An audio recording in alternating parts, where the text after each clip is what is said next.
Good evening, everybody. May the 4th. Try to say it without May the 4th be with everybody. I'm going to call this meeting to order at 6:30. And in the spirit of reconciliation, we'd like to begin by acknowledging the traditional territories of the people of Treaty 7 region in southern Alberta, which includes the Blackfoot Confederacy members, Siksika, Piikani, and Kainai First Nations, the Stoney Nakoda of Bearspaw, Chiniki, and Wesley First Nations, the Dene of Tsuut'ina First Nations, the Métis Nation of Region 3, and all those that call Treaty 7 their home. So thanks to everybody for joining us tonight. We've got a couple presentations that we're going to start or get along with pretty quick here. Just a friendly reminder to our administration, my council, and our guests for your phones to either be on vibrate or off or vibrate, but the choice is yours. So at this time, we will make a motion to, excuse me. Do we have any adoptions or agendas? No agendas. Nothing. No. Okay, great. That's good to hear. And for the adoption of our minutes, we've got 3.1. Sorry, can you please pass Oh. the agenda? Yes. Yeah. Don't get too excited. Can I get a motion to adopt the agenda as is? Councillor Bain. All those in favor? Thank you, everybody. Passed unanimously. Moving on to the adoption of the minutes, 3.1, the minutes of a special meeting that we had on April 19th. If I could get a motion to adopt that, I would take it. I'll give you that. Thank you, Councillor Thompson. All those in favor? Thank you very much. Passed unanimously. And 3.2, the minutes of our regular meeting held on April 20th. If I could get a motion to take that. I have Yes, a comment on that. yes, please. Resolution 2022-112 regarding the fire engine. My motion at the very end was with an estimated maximum value of $25,000. Okay, thank you, Councillor Bain, for pointing that out.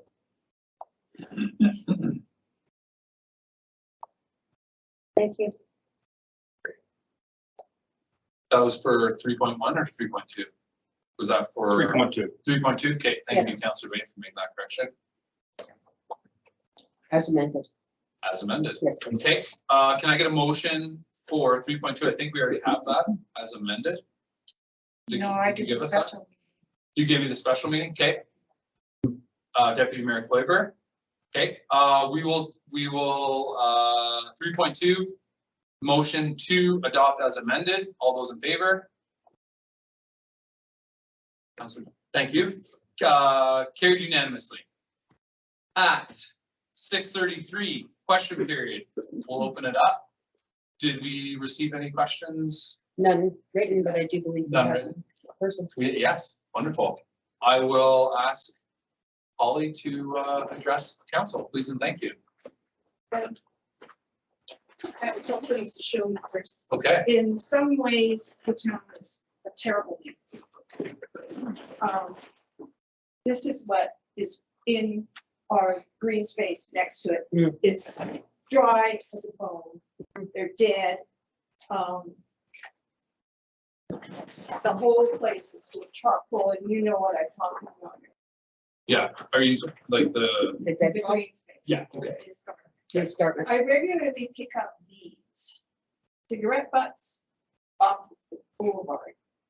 You add dry grass Mhm. to those sticks, and some of them are not just little twigs. Some of them are 12 feet tall, dead. And it has been there for years. You combine those things and you get this. I don't know if you know what this is. I don't know what it used to be in a former life, but this is what we pulled out of the ashes of our house that burnt to the ground. That is why we're living in Black Diamond, because we wanted a fire department. We wanted to be safe. Mhm. It's aluminum. It melted. It was probably part of a ladder. Melted in our house. That is why I am so upset about all of this kindling that is not been cleaned up. I have asked staff members, I have brought it up with the last council, I talked to the last mayor. Nothing has happened, nothing, except I had an on-site visit with your Parks and Recreation person, but nothing has happened. My question is, when are you going to do something about it? I have offered to go in there free of charge, clean it up, and we started to do that without permission, and we got a visit by the bylaw office, which is fine, but something has to change. This is no good. It's not safe. Thank you. Thank you, Holly. Thanks, Holly. I think it's fair to say that we'll get lots of questions in the coming days, and we'll figure out what we can do Yeah. to address that concern. I'm happy with someone organizing a community cleanup, Mhm. because this is not just next to us. Mhm. It's the entire escarpment, all next to all of the pathways, there's down trees. It's not fire safe. Okay. It's a hazard. Thank you, Holly. We appreciate you taking the time to come in and address that. Yeah, of course. No, of course. Being so close, we've got the same problem, so I'm happy you brought it to us. We'll, we'll get some answers for you in the coming days, and we'll see what we can do. I think, kind of that uncertainty of knowing, like you said, you've tried to go in there yourself and clean, but then have been approached. So I think we just need to have a clear picture of, are we allowed to get in there and do that, or do we have to have someone come in and do it for us? It would be really costly. To have And someone, they would, yeah, Yeah. and they would make a mess. Okay. It pretty much has to be done during the summer when you can tell what's dead and what's not. Mhm. Yeah. Okay. Mhm. Thank you very much. Appreciate it. We'll definitely get back to you. We'll make it fun. Okay, awesome. Thanks, Holly.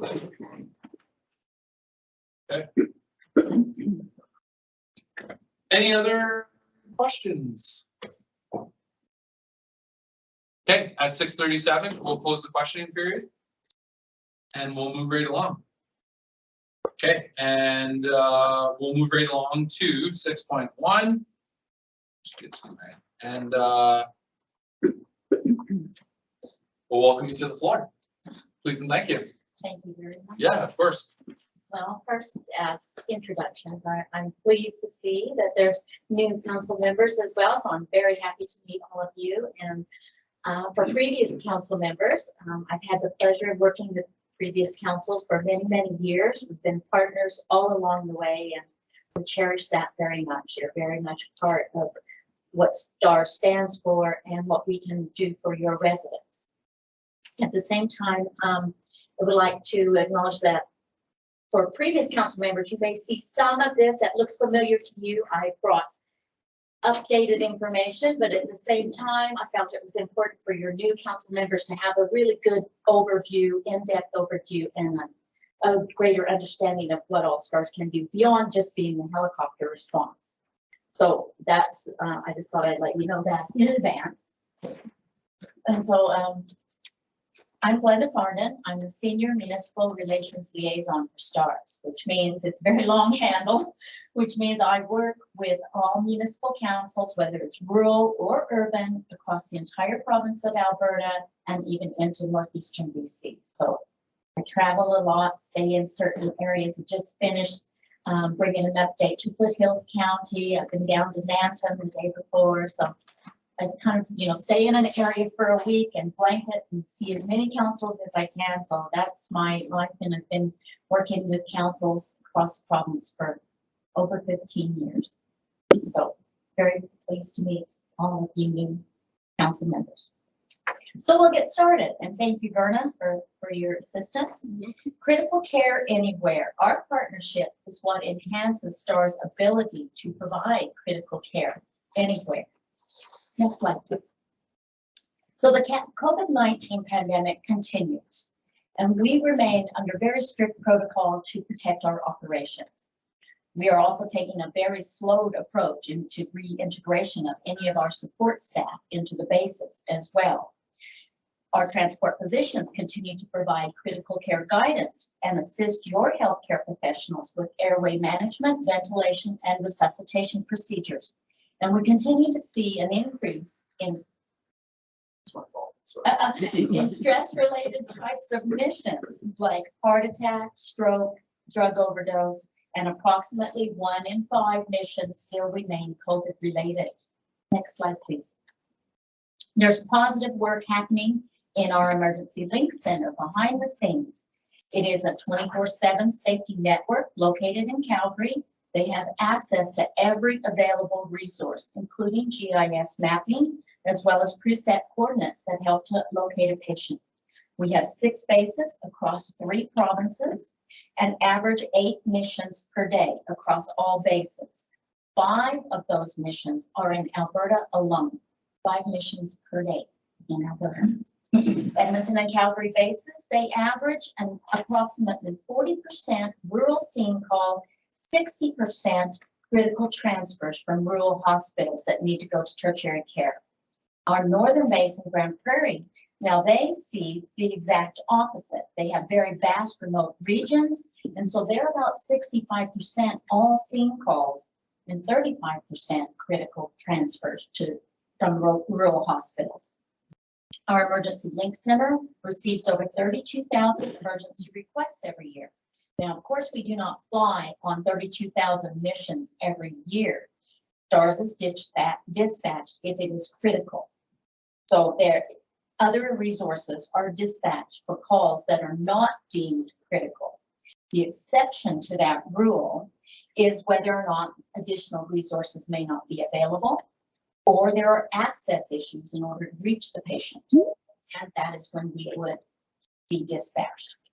So based on the chart of call, the mechanism of injury, the level of care required, and resource availability, all I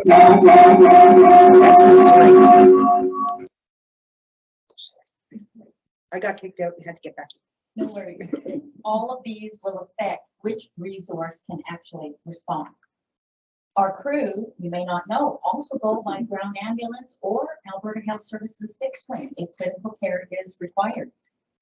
Our transport physicians are always in radio contact to assist first responders on scene.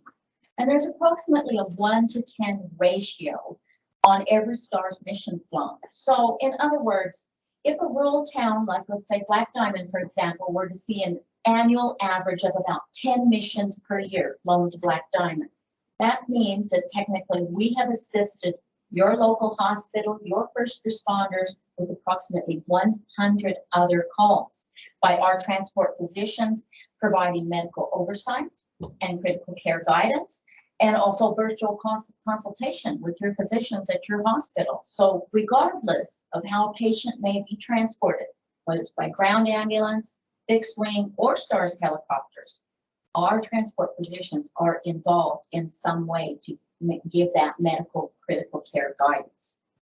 Next slide, please. So there is also a new pilot project just launched with our transport physicians now taking shifts in the Emergency Link Center. It is proven to be extremely effective. Our crew administer critical care in the back of the helicopter while en route to the hospital. And our transport physicians are now saving precious time on the back end by coordinating the complex logistical arrangements with the receiving hospitals.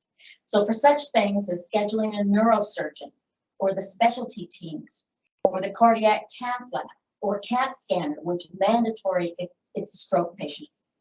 So in time-dependent cases like a brain bleed, for example, minutes count. So now we are saving that extra precious time by having all this coordination going on at the same time that the patient is en route. So additional requests for this pilot project has been phenomenally instrumental, has been drownings, backcountry and horse-related injuries that have occurred in non-accessible areas, a plane crash, pediatric head trauma at the ski hills, and many critical COVID patients. Our physicians are now making virtual face-to-face decisions using real-time diagnostics. So this is resulting in the direct delivery of critical and trauma patients directly into an operating room. We're seeing improved patient outcomes, and it is a game changer. Next slide, please. The pandemic, of course, has affected our revenue in all funding areas. Now, of course, there was the long-awaited HEMS review, which released by the government of Alberta, and they posed several recommendations regarding STARS, and that was to include looking at new air ambulance legislation for Alberta, STARS to be named as the dedicated air ambulance provider for critical care, and increased operational funding for STARS. But they have indicated that they will continue with consultations before any final decisions are made. So in the meantime, they did extend the same 20% government funding of 20% of our operational costs since that they've been providing for us since 2010. Just recently announced, they made an announcement that they would increase support for STARS to 50% so that they would align with what we've already been receiving from Saskatchewan and Manitoba governments. But this has not been confirmed as to when this will start. So we do not even know if it's going to be this year or next year or down the line. So currently, we are still, we rely on our life-saving partners like you. Regardless of even if the 50% funding comes in, and I mean, we are very elated to finally be, acknowledged by the government for the role that we play in critical care in Alberta. But that also means that that 50% would only be of operational mission costs. So that does not include the dispatch and coordination at the Emergency Link Center. It will not include the mandatory education for our crews to keep their skill sets sharp and decisive, especially in trauma situations. It does not include innovation or for us to remain on the leading edge of technology. So, and all of these enhance our ability to provide the highest level of critical care for Albertans. So we, as I said, we continue to rely on our municipal partnerships, and you give us that extra sustainability funding line each year that we can count on.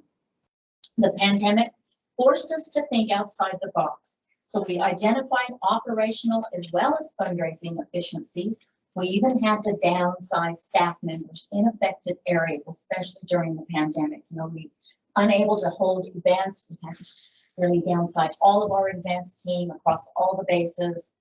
The STARS lottery remains our single largest funding source for STARS.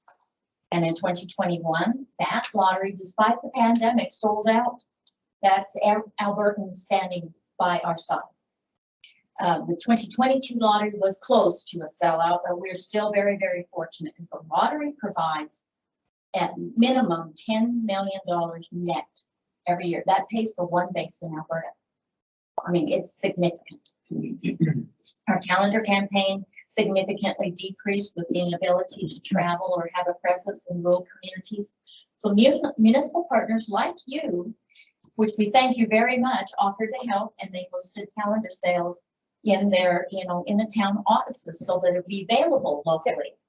Unfortunately, kind of didn't work the way we had planned to, because then most town offices, because of the second wave of COVID, remained closed to the public, so public still could not access getting calendars like we had hoped. But we're still hopeful to try it again, as we move forward, because having that opportunity to just be local and have your residents drop into the town office and still be able to support STARS is a huge deal to us.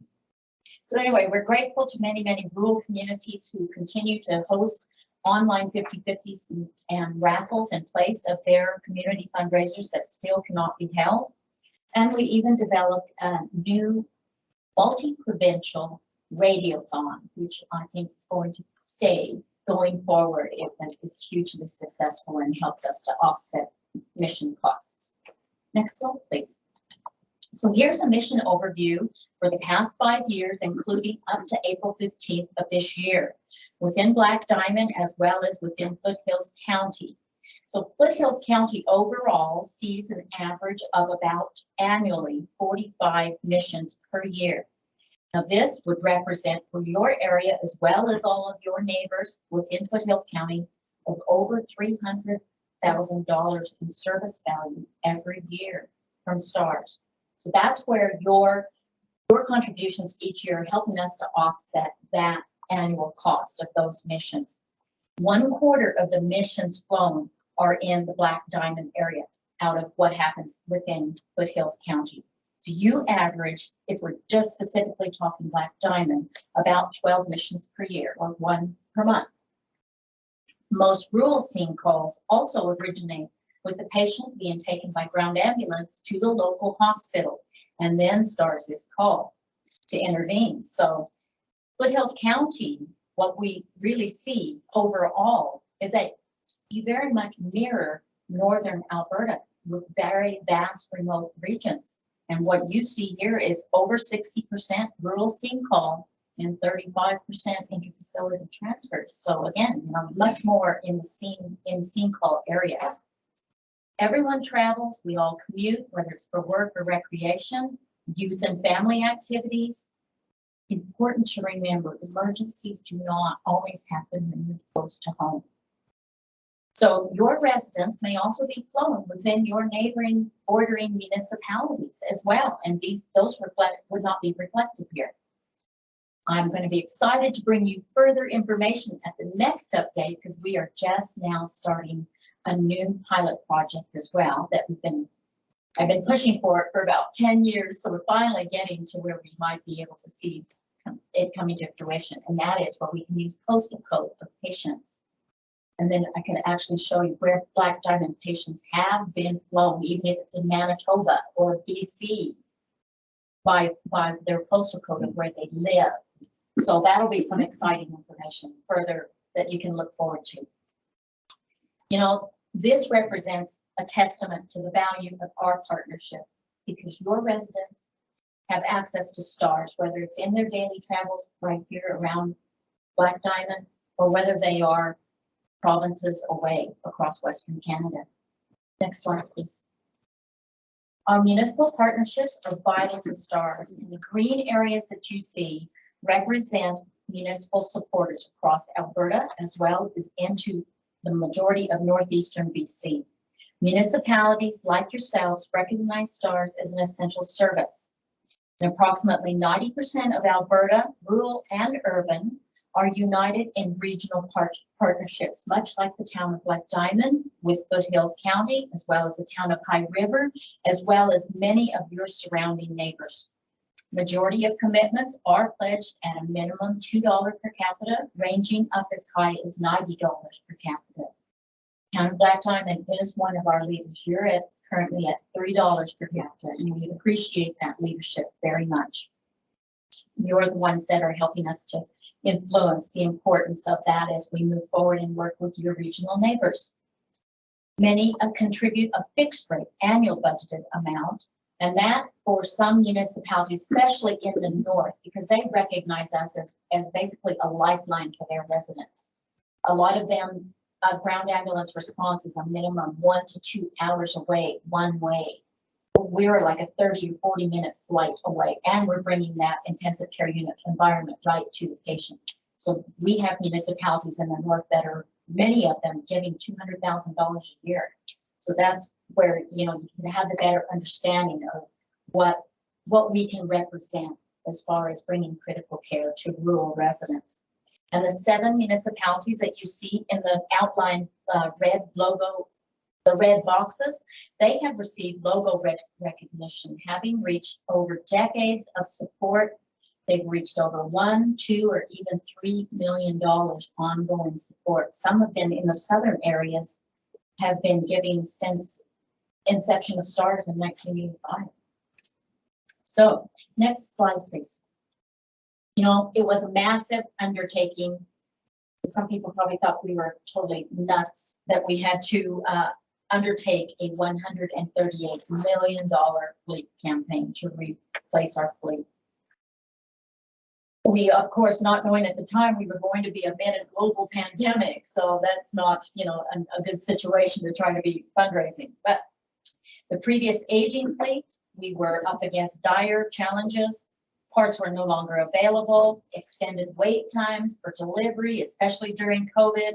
It really forced our hand, and so we decided we would go forward. It's been 4 years ago that we tackled the fleet replacement campaign. We're grateful to federal government, like provided a significant amount. They basically paid for 7 out of the 9 helicopters that are being replaced. And then provincial and municipal governments also did make contributions. Then there was many individuals, corporate and municipal donors like yourselves, who also made recent gifts. And with those recent gifts, we finalized the $138 million capital campaign for the 9 H-145s. What you may not know is that with the increasing mission volume that we've seen the last 2 years, we decided we would also purchase a 10 helicopter because we wanted to take advantage of the secured pricing we currently had with our contract with Airbus for the 9. So we took that on that we would purchase a 10. We are waiting until we're fully operational with all the new helicopters, and we will be selling our previous fleet, but we needed to keep those to make sure there were no hiccups, make sure that we had enough operational machines to be able to respond to the need. So we did not sell any yet. We anticipate that the proceeds of the retiring fleet will generate possibly $10 million. And depending on, of course, on market value at the time, we're looking at this probably July, August kind of time frame, and depending what the US dollar rate is going to be. So those funds will all go towards the 10th helicopter. And we actually have a couple more donors that are still finalizing that they want to be a part of the new fleet. So that will also go, and hopefully that the 10th helicopter will be fully paid for as well. So it is due to arrive late fall. We're excited because we just now took delivery after many, many times of delay and COVID and all of that kind of thing, that we finally got the last 2 out of the 9 arrived, 1 for Grand Prairie, 1 for Edmonton. And you'll notice the unique Fenestron tail. So that is giving us increased maneuverability, decreased noise and vibration, and of course, superior safety features over the previously fully exposed tail rotor that we had on the VK-117. Next slide, please. So this is breakthrough technology. It is tailored for emergency services. The H-145 outperforms the previous VK-117 in speed, range, and fuel efficiency. Like the previous VK-117, it has powerful twin engines. It also has advanced avionics, autopilot, auto hover, which would be great to reduce pilot workload, especially when we have back-to-back missions. It has the new 5-bladed system, so that gives us increased lift and load capacity, which is it's especially beneficial for mountainous terrain. So that includes Black Diamond and area. So, it is the right machine, especially for your area. It is maintenance friendly. It requires fewer scheduled maintenance intervals, which is going to result in increased availability and actually cost effectiveness. So we're just waiting for the final pilot training for Grand Prairie and Edmonton pilots to be completed, hopefully by the end of May. That was also severely delayed due to COVID. And the only place that they were allowed to take this training was Grand Prairie, Texas. So that really complicated everything. So we have a load of pilots down there now trying to get finalized training. We're utilizing every pool pilot that we have at all other bases so that we can cover those 2 bases and get those pilots trained. So we expect that we will be fully H-145 operational across all 6 bases in 3 provinces by the end of June, July at the latest of this year. Very exciting news for the rest of us. In the meantime, your area has already been being served by the H-145 for over a year now, because Calgary base was the first base to receive it. So you're already getting all of these benefits and the new medical interior as well. Next slide, please. This is the state-of-the-art intensive care unit environment that allows us to bring the highest level of critical care. Our combination of an ICU critical care nurse and advanced life support paramedic, they are world renowned for their critical care expertise. And this also is equipped with communication advancements like Bluetooth, integrated Wi-Fi, as well as satellite connectivity. So that allows us to now utilize those new latest cutting edge diagnostic tools and transmit test results in real time to the doctors in the emergency link center, as well as receiving doctors in the receiving hospitals. So this is bringing positive results, and we are continuing to provide critical care anywhere. Next slide, please. So in closing, I just want to say STARS was born out of necessity. We've now been serving Albertans since 1985. More than 45,000 missions have been flown, and more importantly, at no cost to our patients.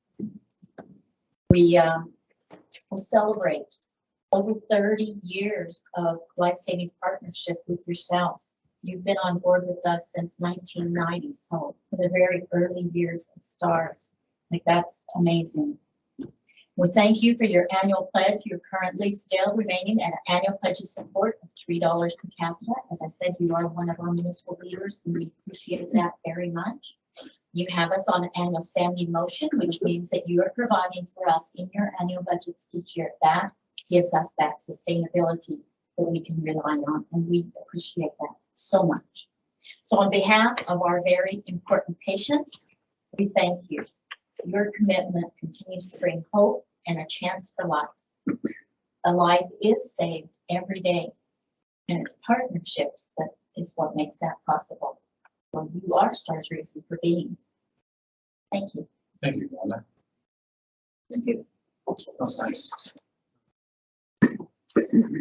Any questions for Wanda? Yeah, Councillor Thompson, we'll start with you. Through the mayor. Yeah. Is the reason that the Oilfields Hospital pad not being used because we are accessing this larger helicopter? And when will that be out of the field? Good question, and I probably know about as much as you do on that front, because that's all under Alberta Health Services umbrella. What I do know is they made an announcement last June that they were going to now take it under, that they would provide and pay for the upgrades. So it was not due to the change in the helicopter. It required upgrades. Several years ago, Alberta Health Services did kind of a review with Transport Canada of all the different helipads at all the different hospitals in Alberta. And several communities like yourselves were named that. Some just needed some slight upgrades, some needed complete new helipads, because there's been a lot of changes in the past few years through Transport Canada on their regulations. So they really tightened up a lot of things, and certain communities, their helipads no longer fell within what the requirements were. You happen to be one that it needed to be a complete new pad. And I just went there before I came here, because I got word through the fire chief, I think, that they did stake it out, like I think on Monday. So it is staked now. So I think that we can see some movement forward. I'm really hopeful. I don't know how long it will take. You know, it depends. I believe it's going to be an elevated pad. Do you have Councillor Lalonde, you on the chime? Through the staff at the hospital, they received notice a week ago. Construction is to begin immediately, and it's forecasted to go through till August. They have their instructions for parking, where to be, etc., because it is going to affect most of that parking lot as well. Yeah. So it is going, like the excavator's on site, shovels are ready to go. So Thank you. Yeah. Thank you for that. I appreciate that too. So I can tell you by working with other communities as far as getting new helipads, that it can be done. Like I've seen some communities that everything just went tickety-boo, and within like 2.5 months, it was complete. And I'm hoping that that is their plan before winter, because that's a key component that, you know, will be really helpful. As because your hospital serves a lot of other neighboring communities. Like we were just here yesterday for a rendezvous out of Longview. Yep. So, you know, like you're really the hub in this area for all these other little areas that accidents happen, right? And they need to come here. So I'm very hopeful that they will adhere to that, let's get her done. Counselor, did you have follow-up? No, that's great. Okay. Great. Yeah, thanks. I didn't notice the staking out and the equipment very, is it they put it down below now? Yeah, it's part of the. Yeah. Okay, I did. I just didn't know what it was for. Counselor Bain? I believe you mentioned that sometimes your air crew goes on fixed wing missions and also on ground transport missions. Is there a different protocol for when they go on a ground mission, they get to the hospital? And right now, other EMS have to sit around for hours sometimes until they're relieved. Does your air crew have to do the same thing? The reason that they would go on these other missions would be criteria that it has to be a critical nature. Maybe it's a bariatric patient, a very large patient that is not going to be able to go and be flown by the helicopter because of the girth, so they won't be able to be strapped in, or the weight issues depending on, because we always have to have weight and balance, those types of things. So if it is a very large patient, lots of times they'll have to go by ground, but it may be really critical. So we'll pull off all of our portable equipment, take it with us, and our crew will actually go on ground with that patient to provide critical care. So it's got to be specialized circumstances, same as on fixed wing. If it's a critical nature and that patient needs to go by fixed wing, but they really do need the critical care expertise, then we will switch out crews. And then that crew might be available to go on ground, or other, the Alberta Health Services crew, and our crew will go on the fixed wing, and then we will bring in a second shift of our people in order to man the helicopter. That was my concern, that one of your air crew Yeah, no, would be stuck in the Yeah. hospital for hours like some of the ground personnel. right, For no, we would EMS. just, it's usually quite Okay, thank you. expedited with these, and all these decisions would be made by the transport physicians that provide that medical guidance. So they, go through the chart of call, determine what is the best mode of transport for that patient, which is the best crew, all those things, and then we can have up to like 20 callers on one call through the Emergency Link Center. Everybody's getting all the right coordination and information at the same time. Our base can be on there as well to know that they need to bring in another crew so that we can man the helicopter because this crew's going with this patient. Like, it's quite mind-boggling when you see it in action. Yeah, great. Thank you. Any other questions, council? Thanks, Linda. That was great. It was a pleasure to meet you, and Thank thank you for the update. You got our support. Thank you very much. That means more than anything. Yeah. So mark your calendar for your office, and I'll, again, thank you very much for your time, and thank you for being so patient. Thank you, Linda. It was a pleasure. Thank you so much for everything. Great to see you all. Yeah. Thank you. Thanks, Linda. See you again. Okay, yes, we'll see you soon. Don't hesitate to call. I can never be up. Okay, thank you so much, Linda. Safe travels. Thank you. Bye. Bye-bye. Okay. Doesn't matter. They're pretty self-explanatory. Okay, let's pass it on to Mr. Fleming.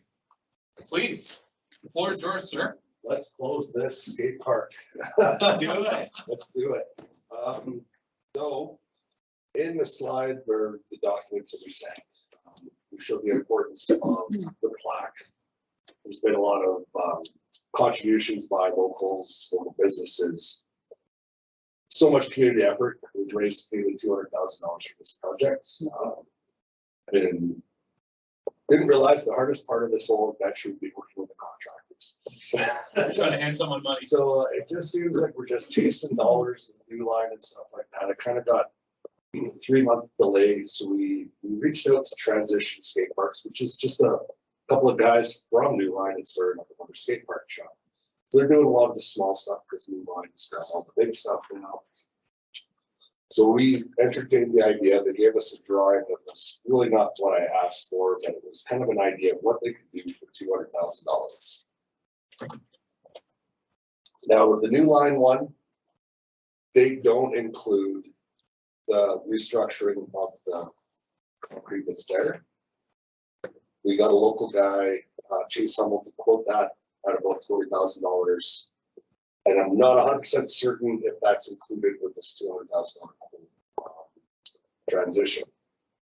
What I want to get to at this point is working with Les on hiring the contractor. Unfortunately, I wasn't able to get the detailed drawing from transition, but as you can see, they've expanded the park by like 30 feet, and they're still in the budget. So I think we can work with these guys. They're available in June to start. And I know this is that's a month from now to get going. These guys are hungry for the job. They're doing the project and holding right after the project, so they're excited to get project in Alberta and get working. Now, it's not my position to say whether we use the line or transition, but every time we go to do line with a budget of 100, it always ends up coming back $30,000, $40,000 higher.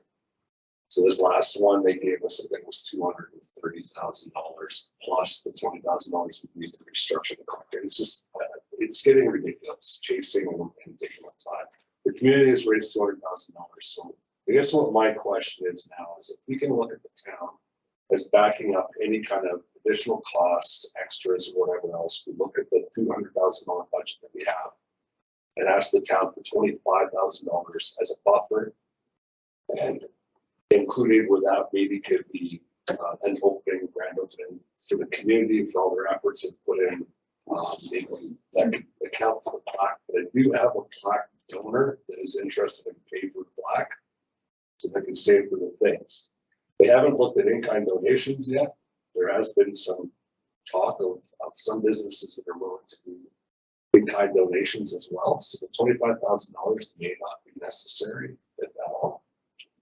But I think that it would be very important for the town to be listed at the top as Town of Black Diamond with the Lions Club, Foothills Alliance, who contribute $25,000 as well as the two major fundraiser fundings of this project. So the ask is to get this budget at $220,000, hand it over to Les, Parks and Rec, and then I'll work closely with him trying to get transition, or maybe you can get a new line bring place down. But try to get this in the next couple of weeks so you guys have a drawing that you can approve, and hopefully we'll have a PO set for June. Sounds good. So the project, Yeah. If we can get this done before the kids are out of school.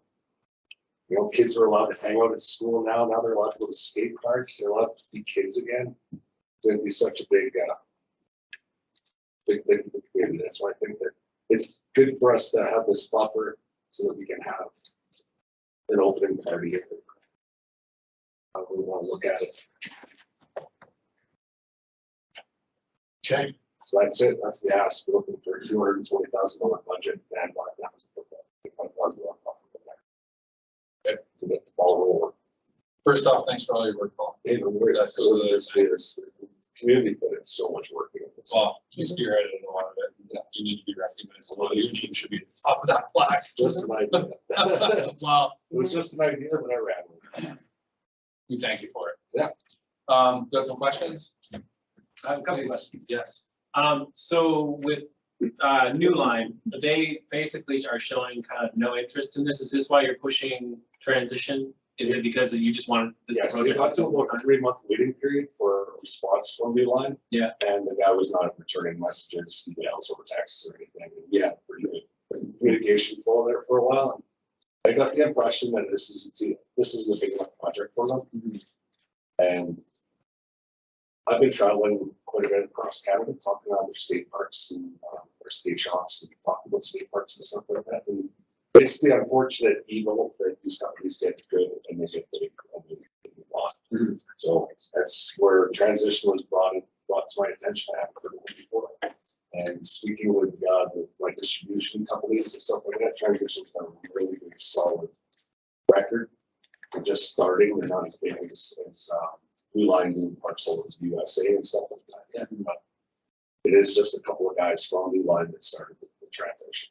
Okay, and they're just gonna essentially change some of the center points and then do 2 bowls that you originally were trying to put on. Well, they did a snake at the end and it adds about 30 feet. So the idea is to kind of go more of what the new line design is gonna be.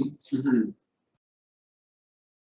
'Cause you And guys, yeah, so something this is the transition design, Yeah, and then there's the new line design. so that's, you kind of just went with what, you showed them what New Line came with, and they're No, I like, didn't show them anything. you just kind of gave them an I idea. just said, what can you do for 200 grand? Yeah, and that's what they should, yeah, okay. And they came back and they were expanding the park. They were getting a little carried away. And I was like, whoa. We only have a certain area to work within. It was just, tell the council that we'll work with you guys with your budget. And that just gave me some relief of, instead of saying, hey, here's my $200,000 budget. Oh, here's your quote for 235. It's like, hey, buddy. Let's just get to a brand new $1 million skate park. Why don't we? You have another follow-up, Councilor Vandenhoek? I think that kind of sums it all up, really, in all honesty. Okay. So I understand like all the trouble you going through and all that stuff, so. Yeah, it's kind of the frustrating part. Crazy. You think asking people for $200,000 would be the hard part. It's giving it away to somebody who, But yeah, telling someone that I want to spend $200,000 is the hard part. so that's, yeah, I mean, I understand the struggles of that, so I mean, that was all my questions on it, and so I mean, I'm just gonna wait and see if anybody else has questions, and I'm gonna make a motion. Okay. I'll start with CAO Brown and then I'll come back to you, Councilor, because I saw these two. Yeah, Colin, I'm just wondering if you can give me a call, because when we're going to do this project, like when we actually get ready to do the build. Yeah. The amount is gonna be over the Northwest Trade Partnership amount. Yeah. And we're gonna have to go through a tendering process instead of just quoting it out. Unfortunately, that's the rules around this. Yeah. But we can work out those details. I need to make sure everybody's aware of that. Is this because it's over 200,000? Okay. That's why I think that would be good. Wow, it's all just a kind of a shuffle of money. You can pay for the design, pay for the park, and then pay for the plaque. It's still be under. None of those parts would be at 200,000. There's only a couple of skate park companies available. And if we have to wait much longer, if there's any way around it, because transition's ready to go in June. Yeah, we can make sure that all those pieces are done. Like, yeah, I think I'll give you a that's the call part that tomorrow. gets me excited. Is like, right. kids can be finished school and there can be a skate park Brandon Burn, ready to Yeah. go for the summer. So right next to a Brandon home track. right next to that brand new contract, Yeah. right next to where the 6-kilometer mountain bike track will go. Bingo. Right. Yeah. Councilor Bain, you didn't have follow-up, sorry. Okay. No, but before you make a motion, I'd like to ask for a recess. Okay. Do you have any plans right now for additional fundraising that may mean that we don't have to kick in 25,000? Yeah, the answer's gonna be no after this. It's been just No, over 2 yeah. years of my life and I have to start looking for other things to get my. I'm also involved with a couple other projects that are. So that wasn't a request for you Yeah. to do that. It was a request for information. Yeah, and again, like I said, the fact that we're at 196 and change, I believe is the number. This quote's coming in at $200,000 plus and stuff like that. The plaque is about $2,500. We may have a donor for that. If we get some in-kind donations, there may not even be an ask from the town of Black Diamond. Yeah. But I feel that it's fair that the town of Black Diamond contributes to this skate park as the community has put almost $200,000 invested in this project. That's taxpayers' money that went in over and above their taxes. So I think that it's fair on behalf of those people that we ask for something from the town. And being that the Lions was the main contributor of $25,000, I think matching that is probably a fair statement to be the two big names on the plaque, Fort Hills Lions and the town of Black Diamond. In the last year that it will be the town of Black Diamond. We're down in history. It's a beautiful thing. It is. Truly is. Okay, so we'll take any further questions before I call a quick recess. If there are any further questions. Okay, so let's call a quick recess at 7:20. We'll go 5 minutes. More? Okay, 7:25, we'll be back. Okay, take the recess.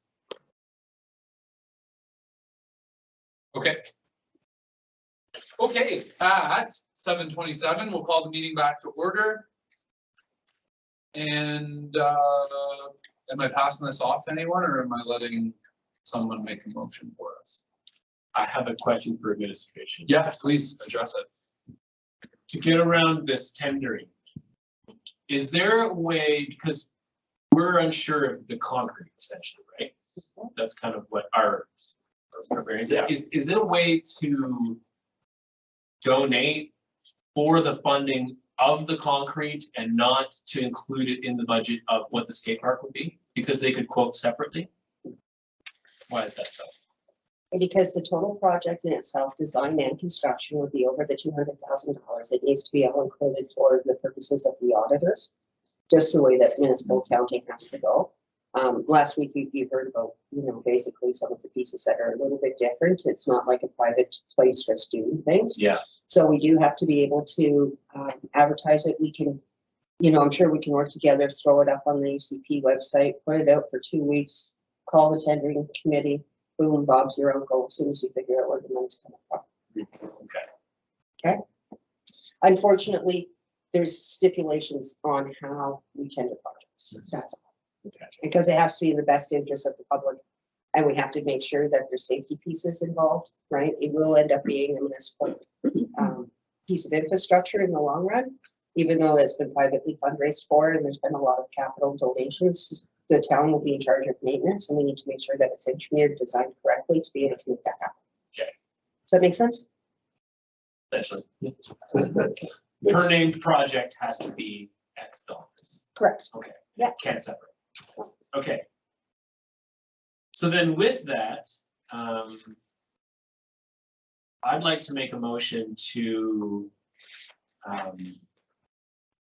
essentially increase the budget of the skate park to, okay, you got your, I don't know how do I word this to fund it? You want some help? Yes, please. I think the council wants to authorize a donation to the skateboard park from the operating reserve contingency fund in an amount not to exceed $25,000 for a buffer for the construction of the skateboard park, Perfect. where we have the most money right now in a contingency fund. I just pulled them. Under our playground equipment and our sports and capital sports and recreation pieces, all of that is earmarked for the new refrigeration system. So you do have a contingency fund with the amount of $332,079.54. Okay. And so I think that it would be an appropriate. Okay. So Shirley, thank you. I appreciate that wording. I'm sorry, can you You know, repeat that? From- Which budget? and the amount not to exceed. Sorry.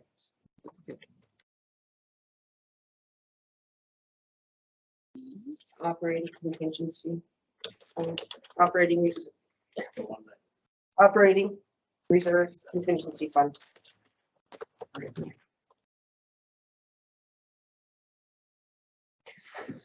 Pardon? Oh, I was just saying the one night I didn't bring that stack of files up there. I just took all my out. So I'm not gonna get something so Is big. that all you need? or we Not bring can- red. I think that's good. Does that work? I'll cover everything. Get this off my plate. Let's see kids skateboarding in the next couple of I want to months. break my arm on that piece of concrete. You're still coming to work. Do it. Well, I know. But we know that some stars is there with the basketball. Exactly. If I can. Yeah. There was a question from council on whether or not we have to say in the motion whether or not it's a buffer. I would suggest that you want to leave this just in this fashion, Mhm. because it'll just be like as Councilor Thompson said, it's a contingency. We will only spend what is needed to spend because it says not to exceed. The rest would just be absorbed back. Pardon? The rest of it would just, if it's not spent, would just be absorbed back into that. Back into the contingency fund. Yeah. Thank you. You're welcome. I like it. You happy with that? I'm Councilor very- Vandenhoek? I like it, yeah, thank you. Okay, of course. Would anyone like to speak to the motion further before we go? Okay, seeing none, all those in favor? Carried unanimously. Hey, Woo! Thanks, Colin, for all the work you've done on this and A second one. continuing to do. Second motion. I would like to make a second. Ready for it. The Oh, Marshall breaks his no. arm on that I skate park, can it's closed forever. Can you chair for a second? No, you can't do that. That's what Just we're kidding. meeting at. Please, go ahead, go ahead. I would like to make a motion that council agree to donate to Colin for all his hard work. Swag package A walnut cutting board. Ooh, that's a good one. Anything else? You simply can't. No, a swag mug as well. If there's a mug in there, maybe. Oh, you want to amend? Well, yeah, amend it to include a mug as well, if there is a mug. Full or no? You have a mug in the bar. that's my wife's favorite one. I'd like to secondly amend it that I also get a mug. Okay, okay. I'm just- Is there a mug in there, Shirley? We've made an amendment. Friendly amendment. Friendly amendment. Is it one of those mugs? Is that what you're looking for?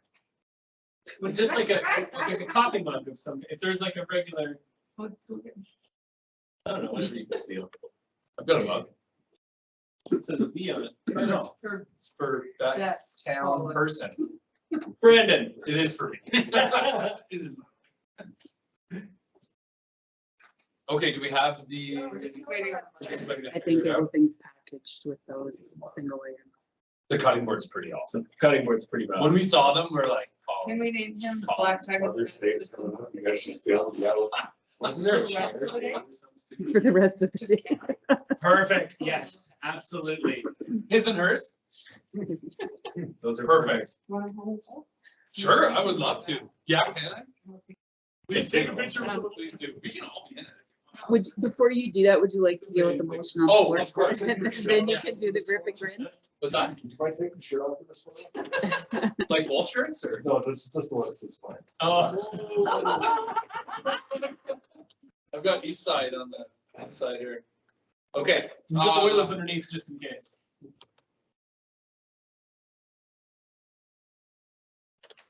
Would anyone like to speak to the motion? Seeing none, all those in favor? Carried unanimously. Okay. Amazing. You're getting us. We're doing it. Come on over, Colin. You take my- Are you okay if we take those out? Yeah. Okay. Can I get you to step left? Not glasses. Sorry, my left, Okay. and not yours. They're with Here, us. let's have you, Call it you can that. see that there. They got the. Are you gonna send that to us? Yeah. So take that. I can hold this for you. Over a little bit. To your west? Okay. Yes, thank you. Oh, you got the clock in your head. It's supposed to be Love whiskey it. somewhere. We're not, you know. I don't. Colin's perfectly covering the flames as well. All right, You okay with that, I think so. Colin? Thanks, Can you send that? Hey, no, it's not, thank you guys. Take those. It's been fun. Would you like your little bags to put? You're officially relieved. All right. I'll get that out. Thank Well, you for can everything, Can Colin. you touch base with me tomorrow because Yeah, the you rest has been off? Yeah, because we're only gonna get less than that. Well, Maybe you missed that, but Les has been off, so we'll need to. check. Just do that. Yeah.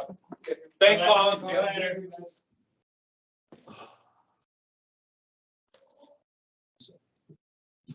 No, we're going straight to the end now.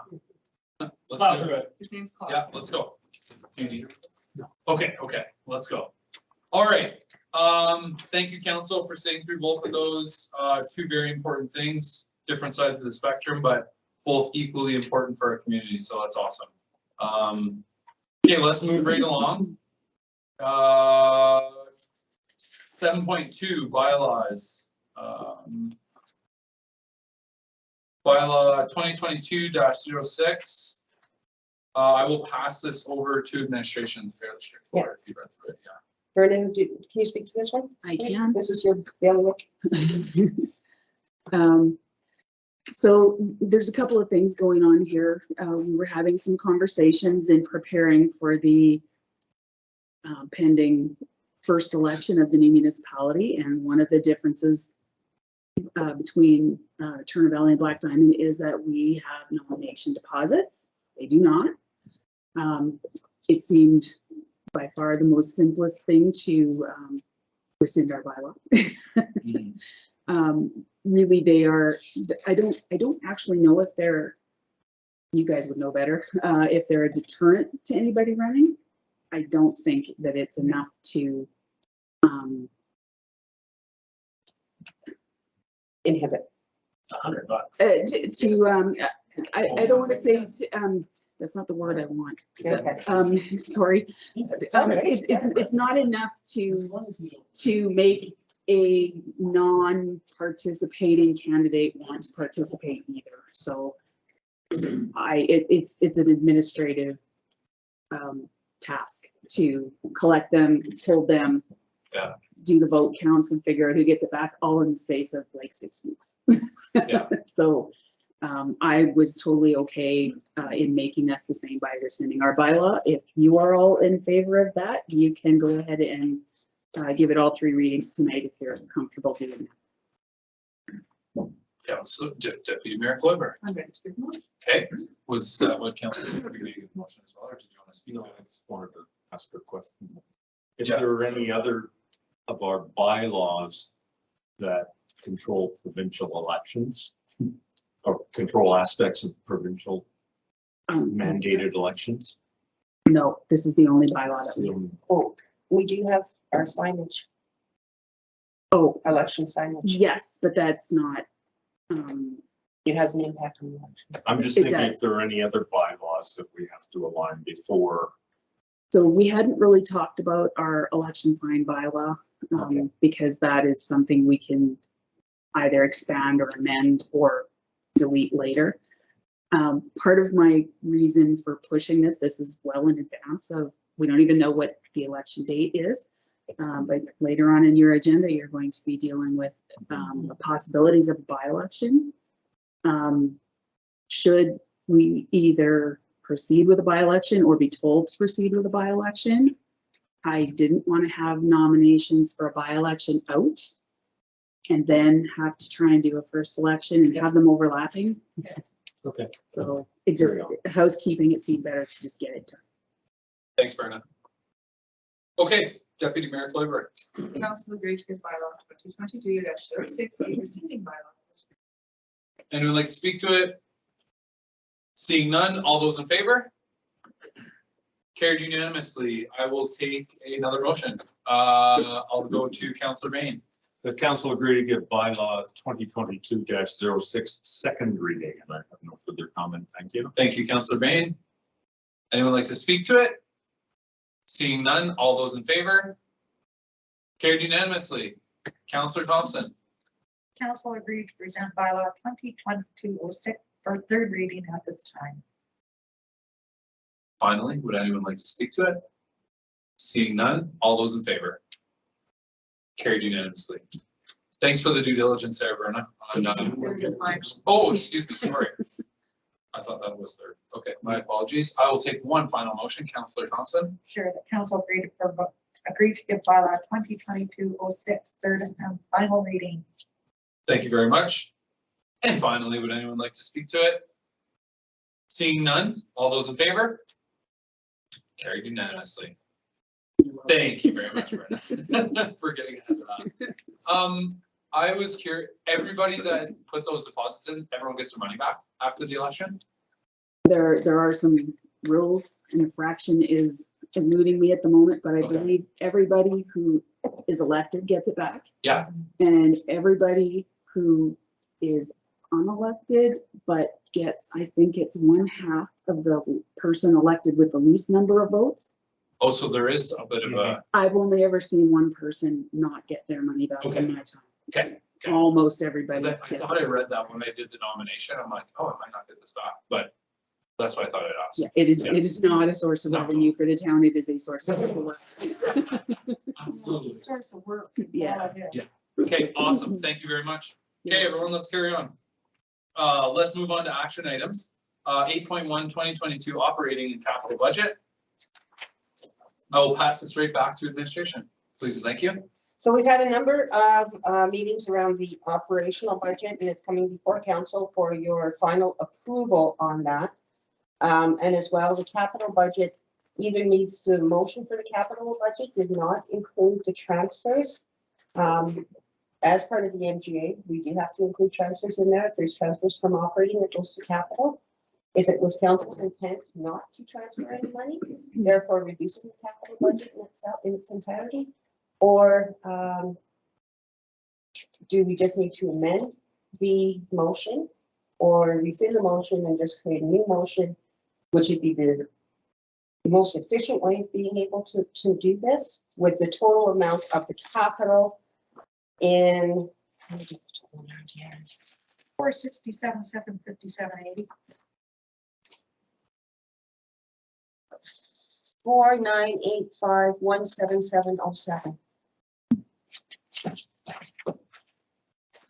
So it's the 683, 623.97 minus the operating of 215, 866, 17. No, to capital for future is the amount that's going into the capital reserve from the operating budget. From the capital reserve to the individual operating budgets is 215,866. Both numbers need to be included. We can do an amendment, but both those numbers need to be included. The amount that's going into the capital budget for reserves and the amount that's being transferred out of the capital budget to deal with operating. Does the number of the capital budget change that we approved? Yes.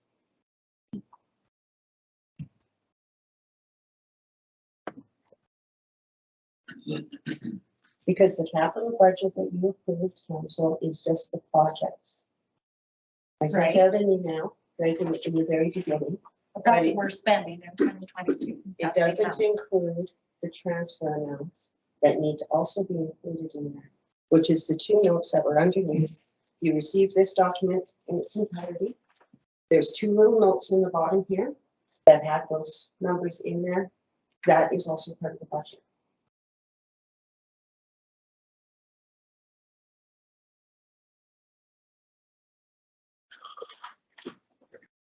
Anyone like to speak to it or give me a motion?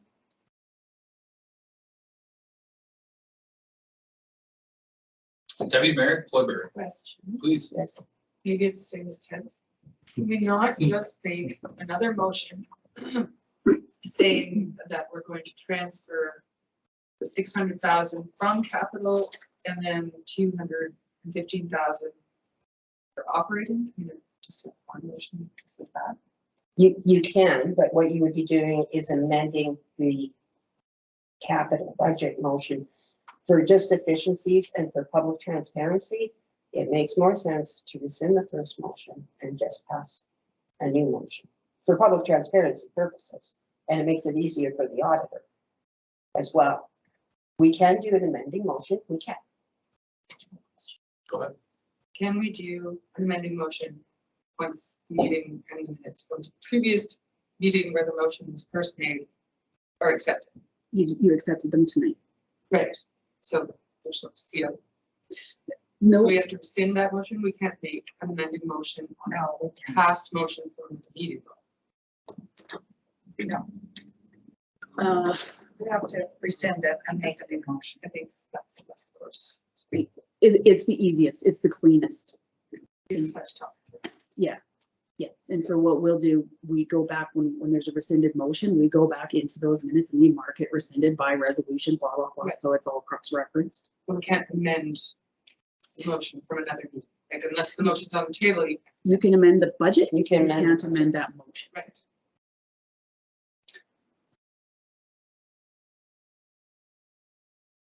So either way, Councilor Bain? So which motion are you asking for and in which order? It's all really. As it is there, 1, 2, and 3, we authorize it and then we rescind. One would be to pass the operating budget as presented. Okay. 2 would be to rescind the Okay. motion from last week. And 3 would be to authorize the capital budget as presented. Okay, so that's the order you'd like it. I can make the first motion. If you- so. Okay, and I'm okay with that, if that's what we feel is good. But then when we go back to agree to authorize the 2020 capital budget as presented, I want the numbers in there, This will be, okay, we can put the numbers in there. because we're talking about transparency and I'm already confused, so I'd like the numbers in it, We can do that, sure. That's not a problem. please. And Okay. just for council's information, we have received our assessments and we've done some initial calculations on the mill rates. We cannot set a tax rate bylaw until we receive Foothills County's properties. Because with the annexation, Foothills County does theirs differently. At this point, we haven't seen those. But what we can tell you at this point in time is that there will be a reduction, depending on the split that council wants to see. We are looking at a reduction both for the most part, in both residential and commercial. A reduction in assessments, Reduction in the mill rate. But I said mill rate. or we can leave the mill rate as it is. We can, Okay. we could, You can do anything you wish. yep, Okay, we need to see that. It'll come forward. Councillor Bain. You know. The council agreed to authorize the 2022 operating budget as presented. I would like a number in there, possible, please. That number? 8, 3, 7, 4, 8, 6, 7.98. That's considered a Expenses. friendly amendment or just include that? Okay, I was just curious for my own sake. So the council agreed to authorize the 2022 operating budget in the amount of 8,374,867.98. as percent. Okay, would anyone else like to speak to it? All those in favor? Carried unanimously. I'm sorry, is that Councilor Bain? Councillor Yeah, Bain's thank motion, as is. Thank you. Thank you. Okay, I will take another motion, if I could, from somebody. I'll make a motion that council agree to rescind motion 2022-102. Thank you, Councillor Vandenhoek. Would anyone like to speak to that motion? Seeing none, all those in favor? Carried unanimously. And I believe I will take a third motion at this time.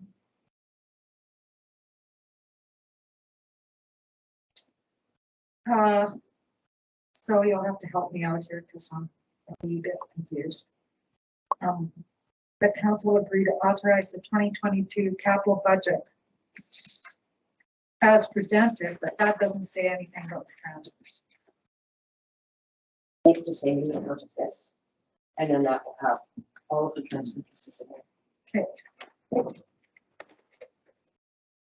So this is where I'm so confused. The council agreed to authorize the 2022 capital budget in the amount of $4,085,686.93, and that the agreed to transfer what?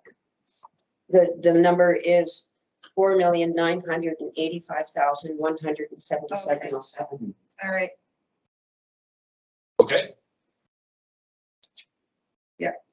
You okay with that, Councillor Thompson?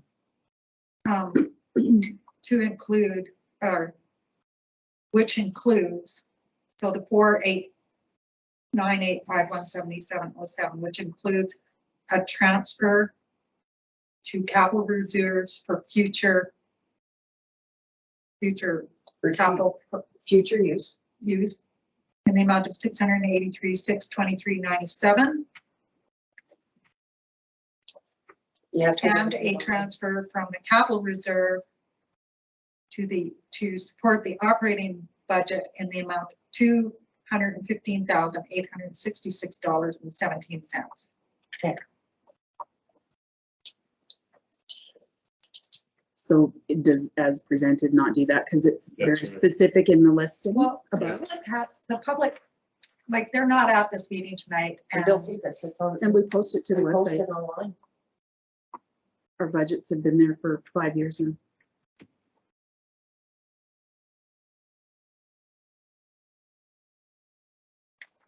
I just would like the numbers in my motion, please. Okay.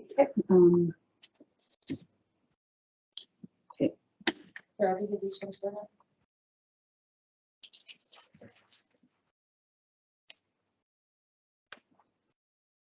Yeah, so the total capital projects in the 40856869 Just give you the reason why we are rescinding the first motion, and then and why we've got a different number. to the transfers. Thank you. Sorry, Which includes, Without people having to go to this. just put those words in. Okay. Okay, I got it. Thank you. it'll be just as easy. Thanks.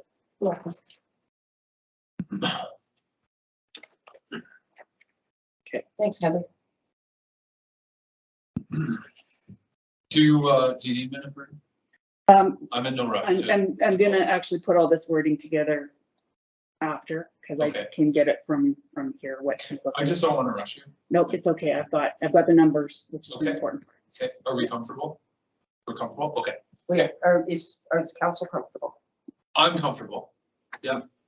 It's a lot to work through. I mean, we have to take our time and make sure that we get through it. Right. We made a mistake last time, or we had a hiccup, so we need to make sure that we get it done. Right? Yes, Yeah, please. I got no problem with that. And it just is more transparent, because it just, the people can look at the motion. So we rescinded a motion and now we put another motion on the table.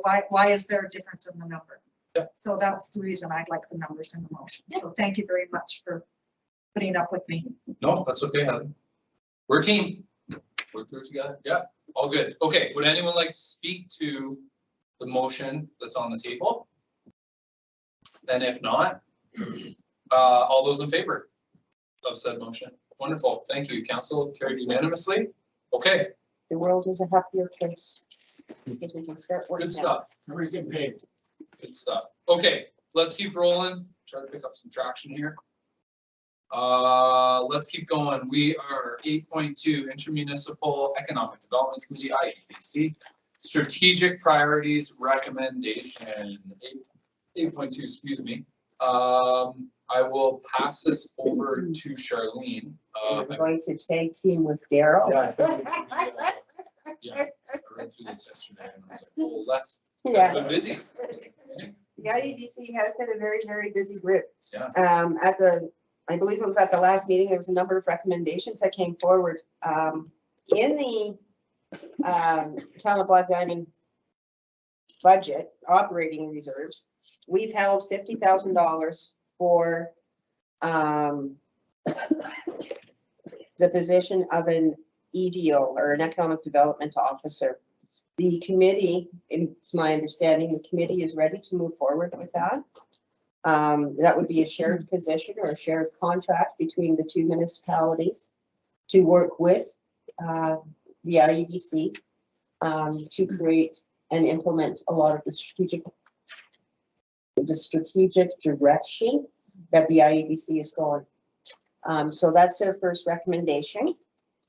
So they would want the councils of Black Diamond and Turner Valley to direct their respective administrations to work with the IEDC in developing the position and scope of project of a contracted economic development officer. And then the IEDC and administration will be coming out with that scope of work and then moving ahead with that contract. The second recommendation that came out of the IEDC, anything you want to add to that part? No, that was bang on, That's excellent Yeah. news. bang on. Okay, thank you. Yeah. Please continue. All right. The second piece of the recommendation is that the IEDC has concerns or has, has concerns with the development permitting process that we have in our municipalities. Or the rumors they have of the perception, I will call it, of what they have around the development permit processing in our municipalities. They have requested that the towns work together to do an audit on our development permit processes, including, my assumption is going to be including our turnaround time, our cost, how many are complete, how many are not complete. I don't think all of the details were relayed to me about what this audit needs to look like. That's what the IEDC wants. The development permit process is a planning process. And although economic development and planning are tied together, there's a little bit of people's backs went up a little bit when we were talking about this, because the turnaround time for Black Diamond permits is fairly quick in comparison to other municipalities. And so the concern about bringing an audit requirement into from the IEDC to planning is a bit of a challenge for some of the people, or for some of the staff, I'll just say. It may be, if councils feel comfortable in directing their appropriate administrations to do an audit, we would be happy to do an audit.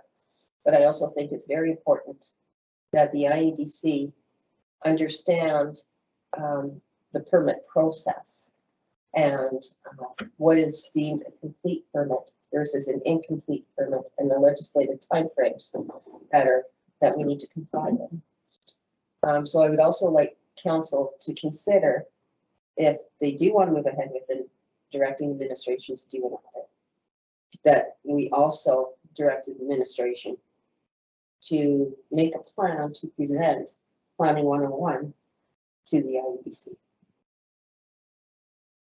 Thanks, Sharon. Is there anything you'd like to add to that, Councilor Lalonde? No, I agree. I think the term audit puts a very pressure point onto it when councils have made it very clear to administration's priorities are amalgamation. Throwing an audit into a development officer, into planning into two towns, causes a lot of work and a lot of stress in that. So the terminology is not the best. I think there's a situation where you have perceived issues and real issues. We held a stakeholder information session pre-COVID up at the Turner Valley Golf Course, realtors, developers, businessmen, et cetera, et cetera. And they told us this is what we'd like to see: less red tape, less issues, less this. Again, what's reality, what's perception? Somebody walks into the planning office and says, I want to build a manufacturing plant, and I need to know Tuesday by noon if I can do it. Well, it doesn't happen. There's steps you got to go through, and it's different than if you want to put a garage in. So there's a lot of give and take and push with the IEDC of what is perception, what's reality. So in discussions, I'm all for finding out what the difference is between the two towns are, how we can funnel them to be the same, but how at the same time it can be explained to members of the IEDC and say the new EDO contract position, what our goals are, to simplify it for everybody. And not necessarily come down on the department saying, we don't think you're doing a good job, we want to change. That's not our intent. And so the wording of the second recommendation that came from the IEDC, I think can be tweaked to be more complementary and educational moving forward. And that's what needs to happen, because a big battle right now is perception versus reality. Everybody thinks it's 5 steps, you're out the door and done. And that changes on everything you're doing, whatever it may be. So that's, I think, the first step is the elimination of perception. Thank you, Councilor Lalonde. Yeah, I totally agree. An audit is a bad word. I mean, there's mandated stuff that you have to go through for a development permit. And that's just the way it is. And everybody, I think most communities have been working on reducing red tape where they can, but sometimes the development permit process, you don't want to cut red tape because that gets you in a lot of trouble down the road. It might not happen next year, but it could happen 10 years, which Turner Valley found out with the Seclusion Valley thing, which almost cost them over $500,000 10 years after the development was finished. So I think that it's really pertinent to have that process, and I think that as Charlene mentioned, education is probably educating counselors, educating the public is probably a bigger priority. But I do like the idea of the development of a GAP tracking system for development permits. I think that's a fabulous idea. And so having an EDO in place that could work with our development officers to get something like that moving forward, but that will cost money. So exactly, but I mean, so This is step one. this recommendation is partly great, partly I don't agree with at all. So I don't know kind of how we kind of address this with IEDC, how we can kind of massage this a bit. So what's happening with the IEDC is, of course, what happens with other committees, the Diamond Valley Chamber. They come in, they get started, they have hoopla, they got power, and then they fizzle. Okay, with the IEDC, with a few years old now that we had COVID, we had a lot of great ideas, a lot of planning, and everything just froze. And there's concern among our members at large that we're not taking those next steps, and they're worried about it. So that's kind of where these are going to be. 5 recommendations that are needed total. We opted on these 2 to come through. I think the EDO coming in, the recommendation, it's a contracted position because there's difficulties with the 2 municipalities. So we are asking them to work with our group to come up with a scope, what we expect, who's going to be in charge, where the funds are coming from, et cetera, et cetera, et cetera. I think that's a great step coming in the fall. It's a September want to start, because then that'll be hopefully somebody who's taking us through the end of the amalgamation process and into the new community. So that's where we figured that one would go. The second one, I think, is almost a situation, Heather, where honestly, the audit should be dropped out of it completely, and it should be a recommendation to turn it, recommending that administrations work with the IDC in that planning 101 going, because honestly, the guys a member at large and even council members, if you've never applied for a permit, all you've got to go off of is Facebook of what you hear. Well, So yeah. they need to know, because like I say, if you want to put up a manufacturing plant that is cannabis based, and you got to put up a highway traffic impact statement because you're on the highway, that takes time versus somebody putting a shed in their garage. Yeah, that's what nobody gets. I totally agree, Daryl. Thank you. So I think the If you've simplicity never of been it, a part of MPC, Yeah. if you, as a council member, you haven't sat on the MPC, you really don't get the whole gist of the process and the legislation from Alberta down, right? That comes down to us. We don't understand it. So we can't just jump into, there's different layers of development processes that you have to go through, subdivisions, all that kind of stuff. So I think that would be really great. So I fully support getting EDO on board, like as sooner the better, because I think that person could lead this. I love these initiatives that the IEDC would like to get this EDO working away at. But as far as that audit, I'm not in favor of that. I'd rather see the 2 administrations work together and look at differences in their each development process and work towards the GAP tracking system together. That's what I'd like to see. So, and they could do that along with the EDO. Councilor Bain. So, Yeah, what I was gonna say was, basically, rather than tie down administration with working through this development permit process and audit, have a motion to do a planning 101 for the EDC and then ask them if they still want motion two. Mhm. So that, I think that covers in about 4 sentences, that covers basically, I think, what we're talking about. Thank you, Councilor Bain. Deputy Mayor Sudler. So in 2010, I joined what was the Black Diamond Economic Development Committee, and we talked about this. People come to open up a business, get a DP, they don't know what the rules are. They're told a portion of it, or they hear a portion of it, or someone's tired, whatever. They don't get the full picture. And then as they travel down their development permit process, they start getting frustrated because they feel like they aren't being listened to, and they feel like they didn't get all the information front. So is that not what ensure transparency in the permitting process means, and not to shine a spotlight on what planning might be doing wrong? My second point is planning 101 might seem a little insulting. I came to council and I said, hey, I see an issue with this. And council came back and said, well, you need to study up. So here, come do this course.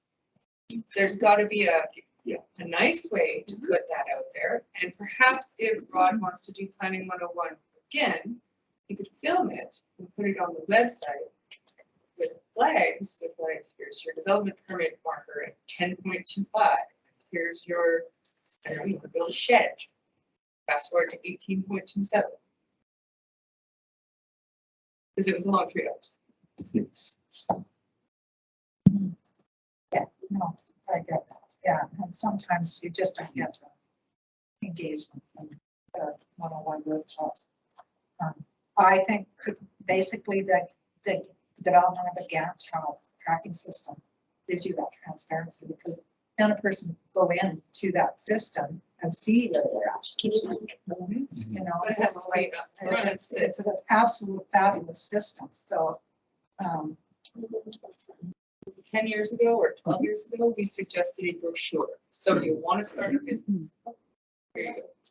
Yeah. It still hasn't been. CEO Brown. It has been done.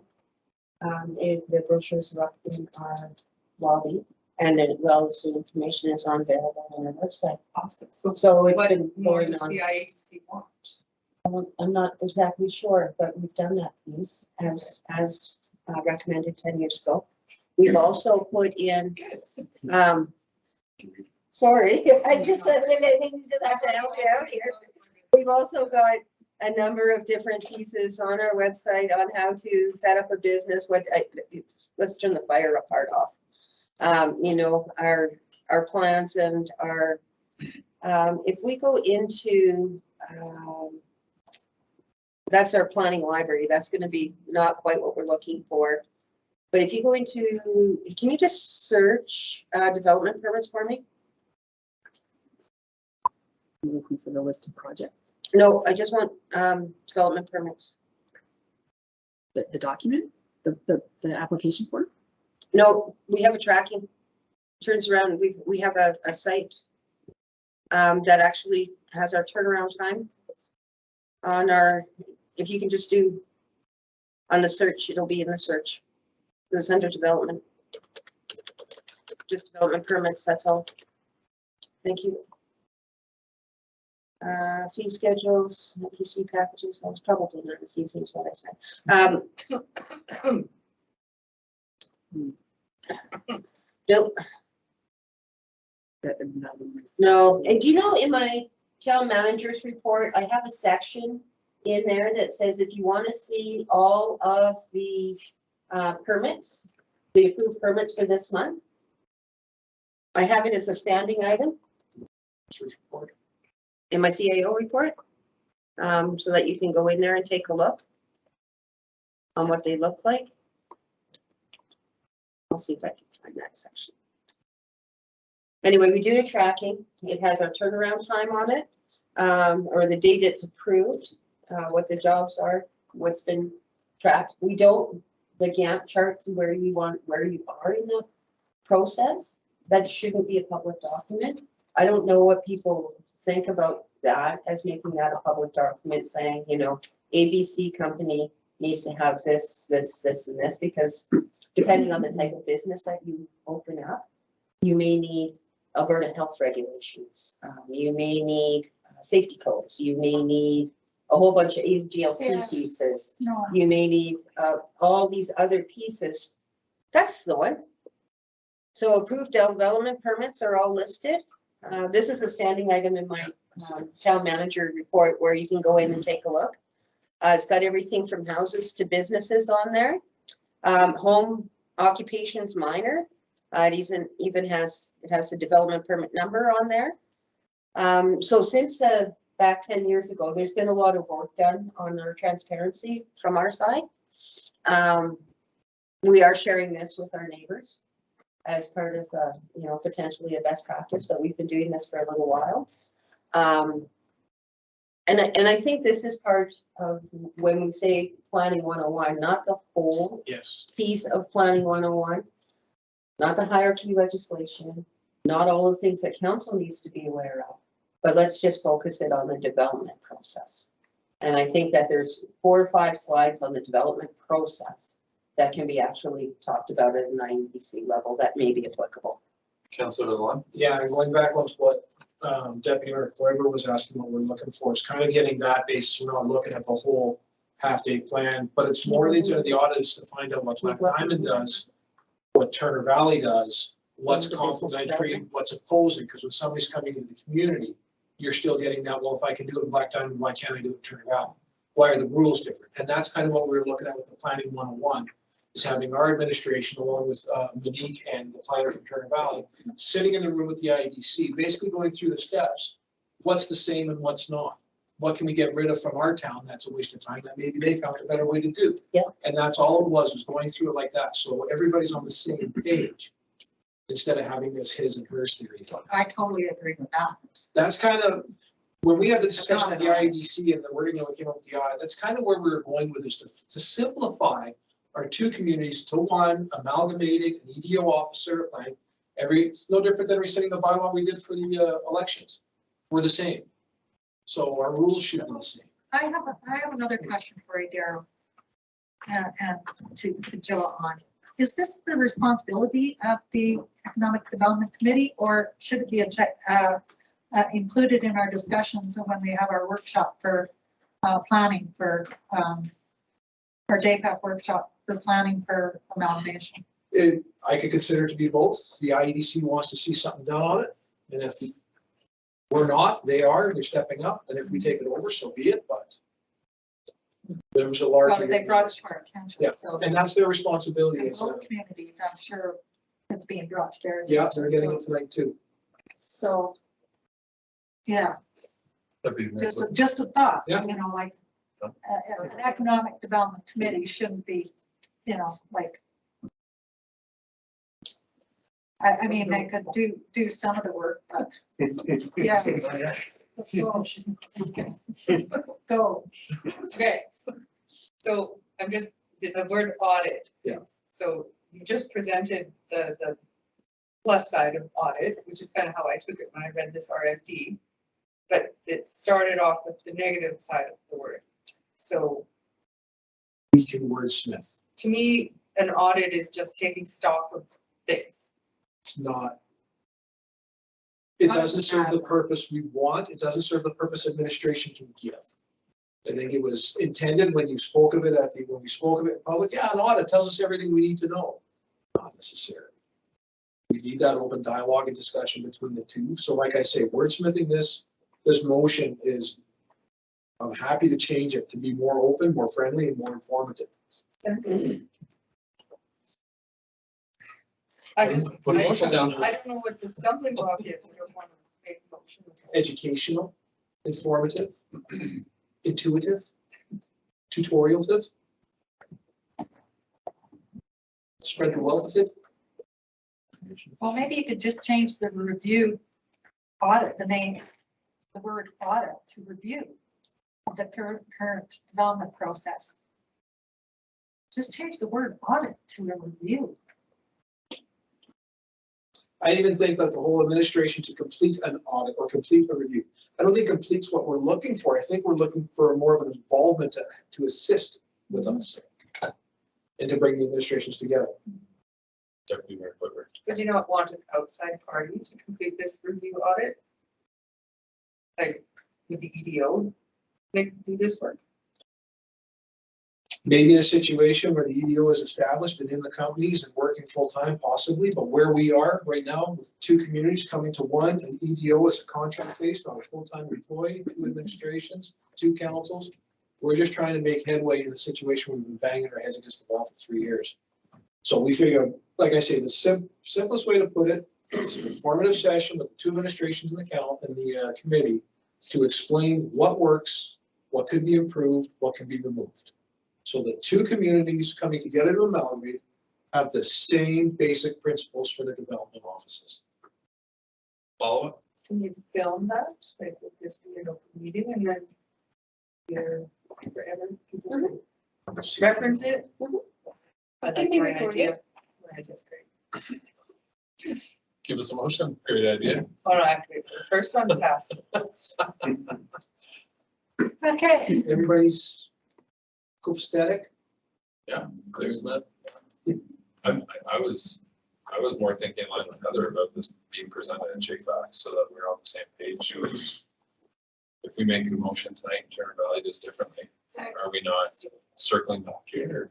Oh, I'm happy to bring it forward to JFAC. I'm just curious about the best way. to for do that, this. I think maybe it might be a better idea because they're having their meeting right now too, aren't they? They are. Yeah, so we could come up with 2 different ideas Yeah. and then still have to come back So to we might this. come up with an idea tonight too. That's right. And we're meeting on Saturday. CAO Brown. The meeting on Saturday is a workshop type meeting, and there would not be an appropriate place for motions to be made. Oh, no, not Oh, motions. okay. Okay, No, not motions. just FYI, Thank you. you're welcome. Yeah, because we're not having, well, yeah, we'll see what happens this Wednesday. But it would be one of the parts of the strategic plan forward that we could discuss. So yeah, I don't know what to do with this tonight. That motion, I totally am on board with that EDO one. CAO Brown. Why doesn't council entertain, just doing the first motion? And then directing the administration to work together to provide an educational session.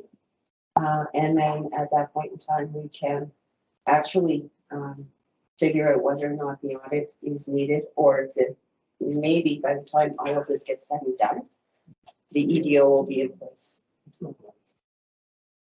Pardon? Yes, that's what you said. I'd rather not do an education, no, I'd rather not do anything until we hear what Turner Valley's prepared to go forward with, really. Because there we go again, like they might vote on something that's completely different from what we're gonna vote on, and there's the conflict again. So I'd rather be moving, especially with this, forward in the same direction. Okay. So could we just defer this one until we are able to have a discussion with Turner Valley? Whatever they've done tonight, and then we can move forward together with a similar thing. I think in any case, whatever we do is going to be different, Yeah, so I don't, because the IDC's in theory is like we did with the amalgamation, everybody's got the same motions, are going to pass. Yay!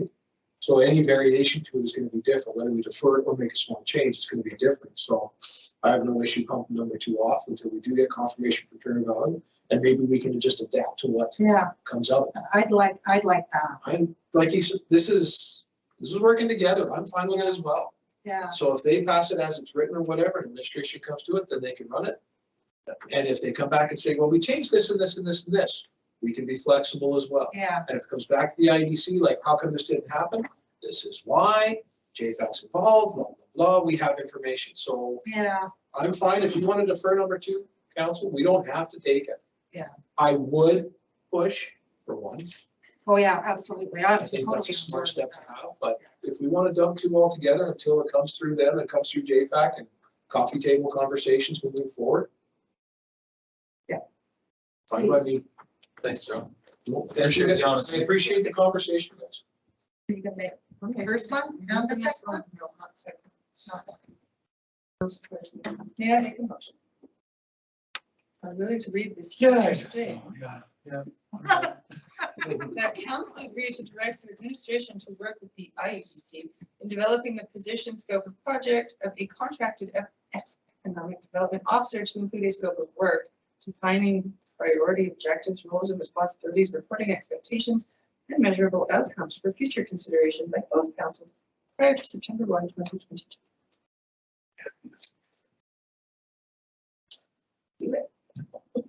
Would anyone like to speak to it? No, I- Any further? Sorry. I do have one question. Are you gonna have to move money right away? I'm not ready for it. but Okay, we still need to make money. Yes. thank you. Councilor Lalonde? The committee doesn't have the authority to hire, fire, or do anything, so whatever we recommend, administration would have to bring back to council when it is, right? So. There you go. Okay. All those in favor? Good job. Carried unanimously. Thanks, everyone. And do I need to say anything about the second one? We're just gonna move on from this? I'll put a motion on the chair, or Daryl, do you want to? To me, it's if nobody makes it, we just move on. Don't have to make any motion of any kind. Don't have to defer, don't have to not, it's just a recommendation. Dan, what do you think? I don't disagree. Okay. Okay, All right. thank you. That's great. Okay, let's move on. I just don't want it to get lost, so. No, I don't think it will. Okay, awesome. Okay, 8.3, Marigold Library System Agreement and Schedule. Straightforward. Does the admin want to speak to this? Oh, we can, if you want. It's- Well, it's pretty I read self-explanatory. through it, so I will take a motion from council if If you want, so just so the council understands, there's a difference between the Chief River Library and the Marigold system. The Marigold system is the one that's going to be increasing their rates in 2023 and 24, giving you ample notice that your library requisitions will be going up next year. Thank you. Okay, someone give me a motion. Councilor Thompson. And I'll give you that. That Okay. council agreed to authorize Mayor Brandon Kelly to sign the Marigold Library System Schedule C for the proposed per capita levies for 2023 in the amount of $6.35 and for 2024 in the amount of $6.46, and the amended Marigold System Agreement, and further agreed to request that administration ask the chair of the Sheep River Library Board to sign both documents as well, so that the document can be witnessed and returned to Marigold Library System. Okay, would anyone like to speak to it? Seeing none, all those in favor? Carried unanimously. Awesome, let's move on. 8.4. Hang on. What else do I want to talk about? Okay, 8.4, RFP. No one wants, well, if anyone would like to speak to it, they're more than welcome to, but I'll make the motion as well. CAO Brown. I think before you accept the motion that there's a number of things that council needs to consider in this particular RFP. Although there was a resignation, council does have a number of options that have been put forth in this RFP. One of them is to move ahead with a by-election. There is enough time for us to be able to move ahead with a by-election and fill that position. The challenge that we have talked about is that by-election, and that person that's running would be running for a shorter time period for a term of office that may be up in less than 6 months. So I think there's probably about a 3-week, 4-week window that we figured out that this fell in. So that is one of your options. The other option that we do have available to us, and we have a letter that's been attached, is to request from Municipal Affairs an exemption. I believe it's under 166, section 166, 160. There's my section. 166. 166, requesting the minister not fill the position of that seat until the new council is sitting. At least until we have a decision on the OC, that might be an apropos move for council, instead of moving ahead with the expense and the resources, both time and money, to hold a by-election for somebody that's gonna sit for less than 6 months. Thank you, City of Brown. Councilor Vandenhoek? So question about that. Yeah. If we do decide to send a letter and they do just say, okay, you guys can operate as a council of six, how would we, are there things in place for when we vote 3-3 on things? Defeated. It's defeated. Few positive. Yeah, For 6 months. okay, there it is, there, yeah. Then that was all I was gonna. Thanks, Council. Good to ask. Yeah. Ask a question. Yeah, you bet. Councilor Lalonde. We could take turns that one of us not come to. Good. Good idea. Rotate out. Or we can just do it like tonight, and just be unanimous every time we vote. Yeah. Take one for the team. Okay, to do a follow-up? Just, yeah, Draw the straws. very last line says council is appropriate candidate for appointment as substitute returning officer. Are you not our authorized returning officer? They always have to be appointed for every election. I have filled those shoes a number of times, but now the act was changed just prior to the last election, that a substitute is required. So you need 2. I do. Okay. Previous If she, to that, council, actually, it was left in the hands of the mayor. So if I'm gonna choose to say won the lottery and left in Yeah. the middle of an that's election. what I was gonna say. I hate that bus. If that was the case under the previous legislation, then Mayor Kelly would just pick at random and possibly to his benefit, somebody to fill the shoes who hadn't been trained or anything else. And now council is required at the time for a by-election on the date that you're setting the date for the election in the same resolution, you have to appoint both. Thank you very much. Councilor Thompson. So, I'm good with, moving, proposed resolution options 1 and 2.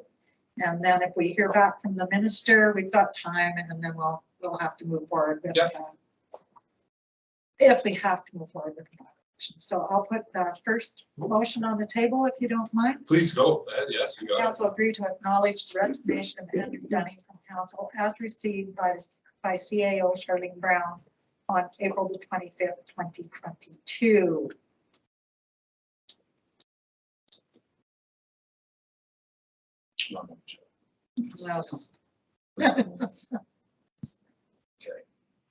Would anyone like to speak to it? All those in favor? Carried unanimously. I do have a question. In the meantime, when are we going to figure out who's going to take over committees? Oh, City of Brown. So currently we have an alternate on most of the committees with the exception of IUDC. So until our next meeting, council is aware that those committees are going to have to be revamped. Some of you will be doing double duty on some of the committees. Couple of them came to light today that we may have some additional workload on some of those committees. And that's just basically due to amalgamation. But we'll bring those forward next week. Okay. Somebody needs to want to sit on I don't IUDC. remember. Who wants IUDC? I'll put you on right now.